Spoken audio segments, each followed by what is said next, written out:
Everybody, we want to welcome you to the very first edition of Daybreak Plus. 20 years from now, they will look back and say, this is where and when the brilliance began. Day one. Or what happened. This is what went the other way. Yeah, so buckle your seatbelts. This is going to be a fun 15 minutes of news and weather and whatever else we want to talk about. The sock game. Did you ever see Birdcage? I did. And Nathan Lane? Yes. And he goes, and he's dressed in a suit. One often needs a hint of color. And this is where we find it. This would be visible anyway. We did not coordinate our pinks either today. Pretty in fuchsia, not pretty in pink. Thank you. Okay, so lots of people will be bundling up, though, in snow gear because the ski resorts are finally open. Okay, so last year, Colden, near Kissing Bridge, had 13 inches of snow the entire month of December. They've already had 37 just 9 days in. Lucky for them. I mean, this is what they've been hoping for. Ellicottville, last December, had a total of, I think it was 11 inches of snow the entire month of December, and they're already at about 42 inches for the first 9 days, or the first 8 days going into the 9 days of December. So this December's been awesome. Yeah, let's talk about it because they just opened over the weekend. Here's what we know about the local ski resorts. Holiday Valley, they opened over the weekend. Their hours now are Monday through Wednesday from 9 a.m. to 9 p.m., 9 a.m. to 10 p.m. on Thursdays and Fridays, and then 8:30 a.m. to 10 p.m. on Saturdays and Sundays. That's Holiday Valley. Now, Kissing Bridge, we haven't been able to get the official information and hours from them about when they will be open, but you should just kind of plan on calling ahead or looking at their social media before you go. We do know that they had a soft launch over the weekend. People telling us at the resort that they do have some new food and beverage options. They have a new owner. I know, you know, right? so From California, right? He's a investment guy from California who's a surfer.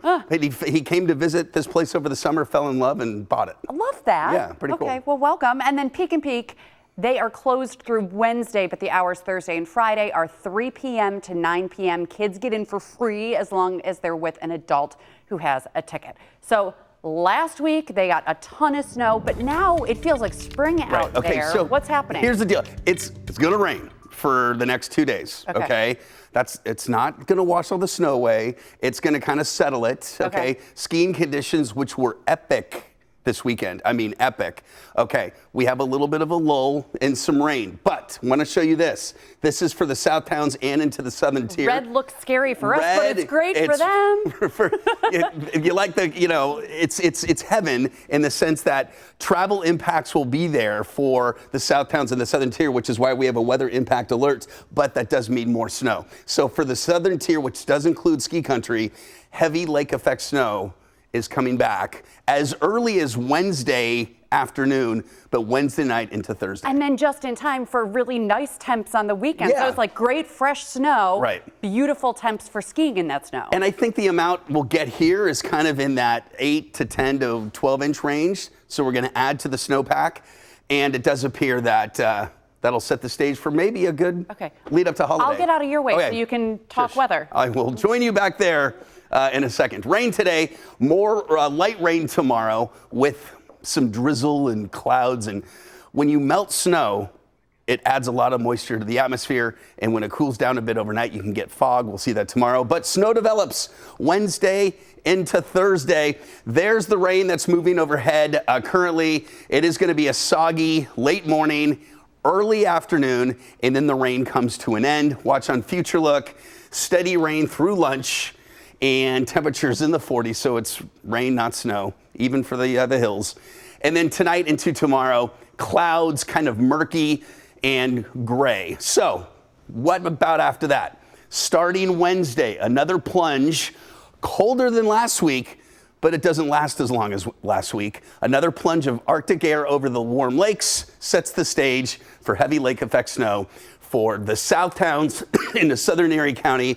And it looks like for ski country as well. So that's Wednesday night into Friday morning. All right, rain today, 46.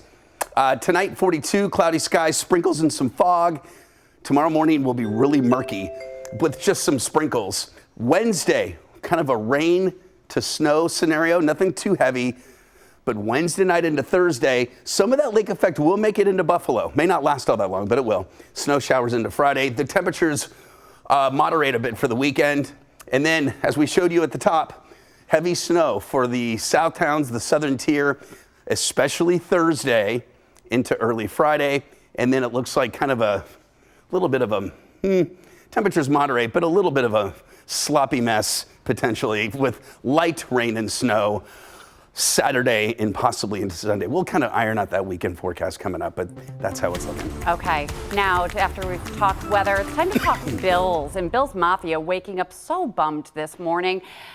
The team lost to the Los Angeles Rams yesterday. As you know, a lot of folks flew all the way across the country to make the trip out west to be there and cheer on the team. AAA actually hosted a sold-out flight where they got to go on a tour in LA, and they had a nice pregame brunch too. And when you listened at the game and saw the fans, I mean, it was. Right. I actually read that half the tickets sold, or more than half the tickets sold to that game, were actually sold to Bills fans. Right. And you could hear it. And they saw an incredible game in NFL history. Yes. And just in the annals of the NFL, this will be one of those games that I think will always be remembered for, never achieved feats. Never has a quarterback scored 6 touchdowns, no turnovers, and a team lost. Yeah, let's talk about that. I mean, it was 44-42 is the final score. No two teams have ever scored in the 40s before. Right. And so, yeah, Josh Allen with 3 passing and 3 rushing touchdowns. I mean, no wonder people are talking MVP for him. That's an MVP performance, and he lost. And it sounds like it's a lock for an MVP with the performance like that. The frustrating part, of course, the Bills' defense, it was kind of a matador defense. It seemed like they were running right through them, and just those 2 receivers for the Rams could not be stopped. Right. The defense allowed the most points they have all season long, but it also seems something that's kind of fixable. I'm not super scared about it, right? Well, the fact that we were down sizable in the third quarter and we came right back. Right. That we're going to debate this until we're blue in the face. But the whole discussion as to whether to take that timeout. Oh, that was bad. By the coach made that timeout choice. Because I they think only the Bills had 2 timeouts going into the last drive instead of 3. Had they gotten the ball back, they may have had 3 timeouts. 3 timeouts to slow them down to get the ball back and potentially get a game-winning field goal. And I think there was a real big chance of that. So okay, and of course this game, they've already locked a playoff spot, but they want the number 1 seed, and things went wrong with the Chiefs winning yesterday, even though the Chiefs have won so many lucky games. They have lived this charmed life. Right. To hear a doink go their way with the field goal that they made. They're beating teams barely. They're beating bad teams barely. And so this Bills lost here, but still put up 42 points. Against a good team, former Super Bowl champion. Okay, Rams. but next week is the game. That's I mean, right. is this a pre-Super Bowl matchup? Yeah.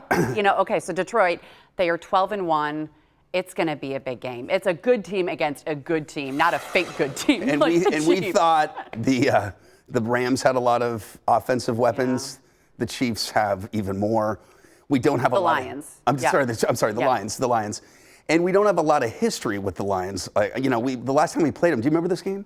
It was Thanksgiving, and there was that incredible Josh Allen to Diggs, 30-yard pass. That was one of those the only way it was catchable is if he threw it there, and he did. Yeah. And we won in the last minutes. Well, the good thing is Detroit's only a 4-hour drive, so hopefully Bills Mafia will turn out for this game just like they did for LA and really make the Bills feel like they have a little bit more of a home field advantage. If you are traveling, is it better to go the American way or the Canadian way? Through Canada. That's faster? Oh, you're cutting off a lot of time. Okay. Yes. Good to know. Just remember to pack your passport and everything to get over the border. Okay, so we talked weather, we talked sports. Now let's talk about some news. There's an interesting update out of New York City. Authorities are still trying to track down that person who shot and killed the CEO of United Healthcare right outside of a hotel in Manhattan. These are the newest photos that have been released of the person of interest, but listen to this. Investigators believe that he may have boarded a bus and left New York City.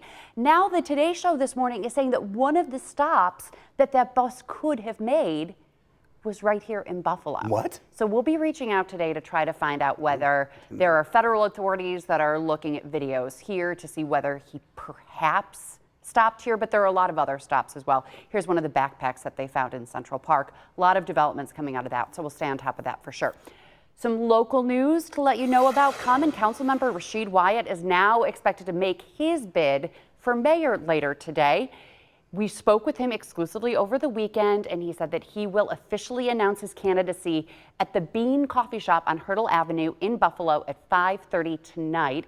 200 Side's going to be there for that big announcement, and we'll bring you his remarks in our newscast. We know Senator Sean Ryan and former Fire Commissioner Garnell Woodfield have also said that they will be in the race for mayor. We're still waiting to hear from acting mayor Chris Scanlon about whether he will run for mayor, but another hat thrown into the ring. And finally, tonight, huge night. You've got to tune in to Channel 2 for the Voice finale. West Seneca's 16-year-old darling, Sydney Sterlace, is among the 5 finalists to make their case to America for why they should win season 26. Of course, we're rooting for her. She needs your vote. After the show, you can start to vote for her. You can download NBC's app, The Voice, or you can go onto the website.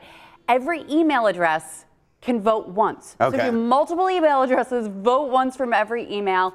You can vote through, I believe, 7 o'clock tomorrow morning. And she's only 16? 16. Are we sure she can make it to the show? Because she might have curfew. I know. She might not be able to go. She actually was talking about having to go back to school after all this is over. Oh my She's gosh. been in LA for a few weeks, and now she's got to just go back to being a normal high school kid again. But walking back into fantastic. school in West Seneca going, yeah, I won The Voice. Yeah, And so I got it. I own it. Tonight she'll be competing. She'll also be singing a duet with Gwen, with Team Gwen, with her coach. Tomorrow there's going to be amazing performances. Snoop Dogg's going to perform. Kelly Clarkson's going to come back and perform. Martha Stewart's going to show up because wherever Snoop is, Martha Stewart is. Right, right. So it'll be a lot of fun to watch. She gets to sing with Gwen Stefani. Imagine that. I mean, I'm assuming one of her heroes. Right. I mean, we've talked about Cammie Clooney and Joshua Vicanti. Sydney's made it farther than them. Right. And they are amazing, and they're doing so well. So congratulations to her, and we'll all be watching and rooting her on tonight. Let's also talk about another star. This is nuts. Okay, so I'm in a bar, and I'm in Fredonia, and who do I see? None other than Charles Barkley, Of course. who says right here, for the next 5 songs, all the drinks are on me. Let's pick the longest songs possible. Yeah, right. We'll do Stairway to Heaven.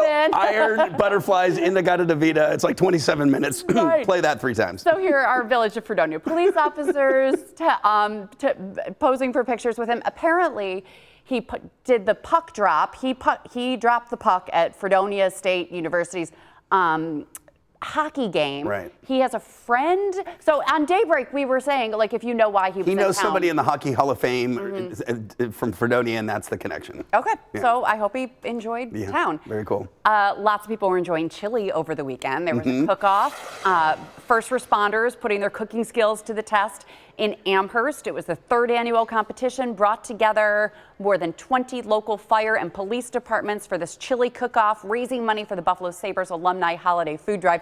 Patrick, you're studying this video really well. Because I want to see if they put beans in it. Because I think I want, my wife is from Texas. Okay. Chili is like a religion, okay? I made chili for her, and I put beans in it.